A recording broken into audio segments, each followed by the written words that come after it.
காலங்காலத்தால எதுக்கு பழைய சோத்தை போடுற, சூடாக தான் சமைச்சு கொண்டு வா அப்படின்னு தான் ஒரு கணவன் சொல்வார். அதுக்கு அந்த மனைவி தன் கணவனுக்கு இன்முகத்தோடு சூடான சாப்பாடு சமைத்து கொடுத்து விட்டு அந்த பழைய சோற்றை அந்த மனைவி உண்டு தன் வேலைகளை செய்வாங்க. ஐயா, ஏதோ புத்தகத்தில் படிப்பது போலவே இருக்கிறது.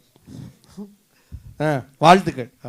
உங்களுக்கும் அப்படி ஒரு மனைவி கிடைக்க வாழ்த்துக்கள். நன்றிங்க ஐயா. ஆக உணவு கலாச்சாரத்திலும் ஆண்களை விட பெண்கள் தான் சிறந்திருக்காங்க. அருமை. இப்போ பெண்களுடைய பாரம்பரிய உடை என்னங்க ஐயா?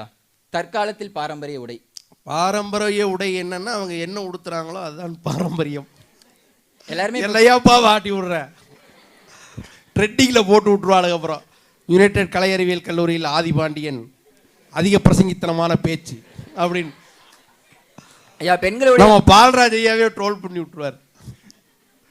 பெண்களுடைய பாரம்பரிய உடை என்னன்னு பார்த்தீங்கன்னா பட்டுப்புடவையும் பாவாடை தாவணியும் தாங்க இன்னைக்கு வரைக்குமே பெண்களுடைய பாரம்பரிய உடை. அந்த உடை